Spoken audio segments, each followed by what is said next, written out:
Bien-aimés dans le Seigneur, recevez nos salutations dans le nom de Jésus, notre Seigneur et Sauveur. Prions avant de voir l'enseignement du jour.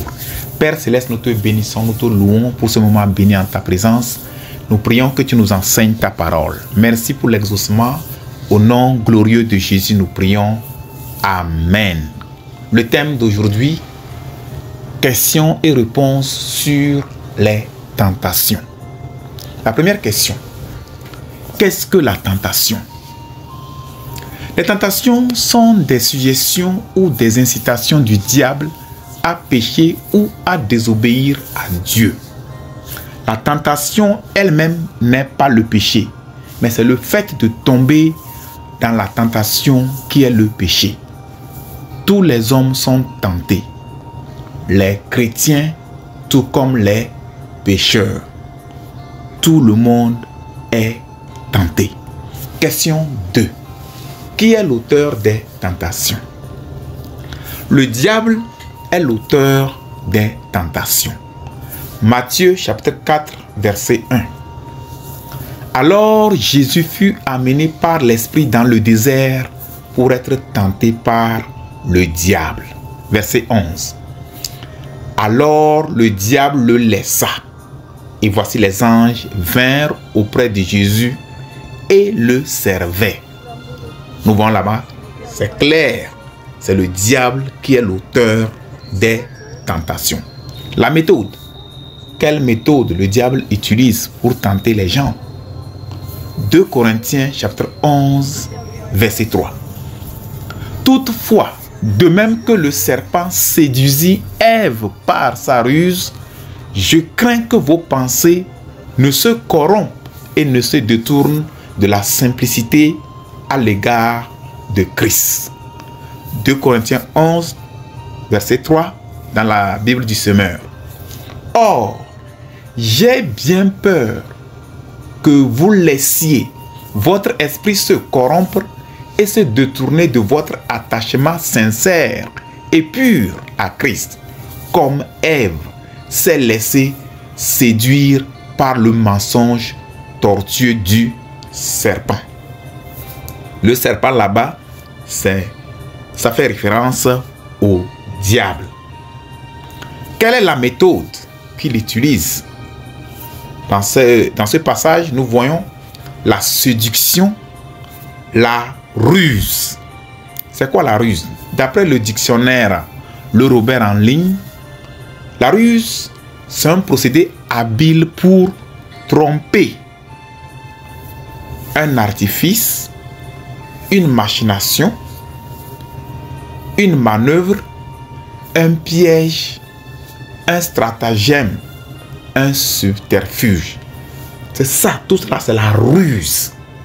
C'est un moyen habile pour tromper une personne. Et c'est cette méthode-là que le diable utilise. Il va tromper les gens à désobéir à Dieu. Il va prendre ce que Dieu a interdit dans la Bible, il embellit ça. Une chose mortelle, une chose qui va détruire. Le diable va embellir la chose au point que la personne qui est tentée va trouver que ça là, elle veut ça coûte que coûte. Elle va trouver la chose dangereuse comme quelque chose d'indispensable. Vous voyez? Parce que le diable a trompé la personne. Et c'est par ruse qu'il le fait. Maintenant, quel est l'objectif du diable en amenant les tentations? Ça, c'est la question 3. Quelle est la question 3? Quel est l'objectif du diable en amenant les tentations? Premièrement, c'est pousser les gens à désobéir à Dieu. 2, c'est amener les gens à le servir, à l'adorer. C'est-à-dire, le diable veut que les gens le servent, le diable veut que les gens l'adorent. En amenant la tentation, il pousse les gens, il veut atteindre cet objectif d'amener les gens à l'adorer. Matthieu 4, verset 8 à 10. Le diable le transporta encore sur une montagne très élevée, lui montra tous les royaumes du monde et leur gloire, et lui dit, je te donnerai, vous voyez, Je te donnerai toutes ces choses si tu te prosternes et m'adores. Le diable promet les choses aux gens. Des trésors, des richesses, des positions, des promotions et beaucoup d'autres choses pour les amener à l'adorer, lui, le diable. Qu'est-ce qu'il a dit ici? Et lui dit, verset 9, je te donnerai toutes ces choses si tu te prosternes et m'adores. Verset 10, Jésus lui dit, retire-toi, Satan, car il est écrit, tu adoreras le Seigneur ton Dieu et tu le serviras lui seul. C'est Dieu seul qui est digne de service, c'est Dieu seul qui est digne d'adoration. Malheureusement, plusieurs sont tombés dans ce piège. Les gens possèdent aujourd'hui des idoles, des objets soi-disant de protection, tels que des bagues, des bracelets, des chaînes, des ceintures. Les gens se sont inscrits, les gens ont fait allégeance à des sociétés secrètes. Ils appartiennent à des sociétés secrètes parce que le diable a utilisé ces moyens-là pour leur tromper qu'il y a la protection dedans. Ou bien le diable a utilisé ces moyens-là pour leur offrir des postes. Et ce faisant, ils sont devenus des esclaves, des adorateurs du diable. Le troisième objectif du diable en amenant la tentation, c'est d'amener les gens à tomber sous le jugement de Dieu. Quatrième objectif, c'est de dérober, égorger et détruire aussi bien physiquement que spirituellement. Il est écrit dans Jean 10, verset 10.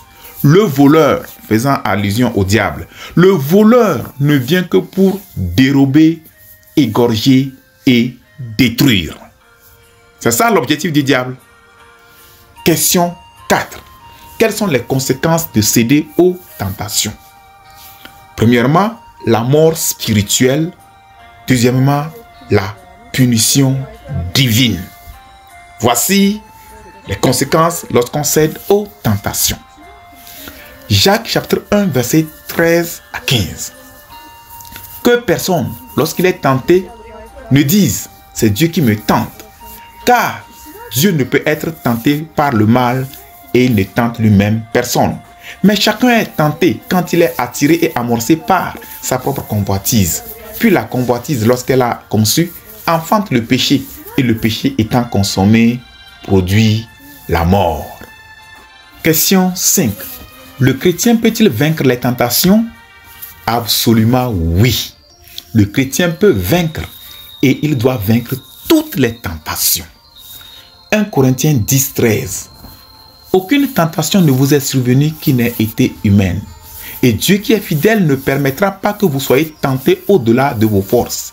Mais avec la tentation, il préparera aussi le moyen d'en sortir afin que vous puissiez la supporter. 1 Corinthiens 10, 13, la version du semeur. Les tentations qui vous ont assailli sont communes à tous les hommes. D'ailleurs, Dieu est fidèle et il ne permettra pas que vous soyez tentés au-delà de vos forces. Au moment de la tentation, il préparera le moyen d'en sortir pour que vous puissiez y résister. D'après ce passage, c'est clair. Les tentations qui nous arrivent, toute tentation qui nous arrive, la Bible nous dit que cette tentation n'est pas au-dessus de notre force. Non, cette tentation est inférieure à notre force.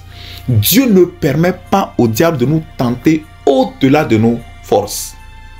Deuxième chose, la Bible nous dit que lorsqu'on est tenté, Dieu prépare le moyen d'en sortir pour que nous puissions résister à la tentation. Donc, nous pouvons vaincre et nous devons vaincre toute tentation. C'est la volonté de Dieu pour nous. Nous devons nous soumettre à Dieu, demander son secours afin de toujours triompher de toutes les tentations. Sachez que le diable ne nous veut aucun bien en amenant la tentation. C'est pour cela d'ailleurs qu'il utilise la ruse pour nous tromper et nous avoir. Prions. Remercions le Seigneur pour sa fidélité et sa provision pour que nous puissions vaincre toutes les tentations. Dites au Seigneur de vous donner la sagesse de résister à toutes les tentations. Prions. Père Céleste, nous te remercions pour la révélation de ta parole. Merci pour ton amour. Merci pour la force. Merci pour la sagesse que tu disposes pour nous, pour vaincre toutes les tentations de l'ennemi. Sois glorifié, sois exalté pour cela. Nous prions que tu nous aides, Seigneur, afin que, Seigneur, nous dépendions de toi tout le temps pour vaincre toutes les tentations et recevoir ton approbation en tout temps et en tout lieu. Merci parce que tu nous as exaucés. Au nom glorieux de Jésus, nous avons prié. Amen. Que le Seigneur vous bénisse. N'oubliez pas de vous abonner à notre chaîne. Veuillez souscrire, commenter, liker, partager. Activez la cloche de notification pour recevoir nos nouvelles parutions. Envoyez aussi vos suggestions, questions et requêtes de prière. Que Dieu vous bénisse.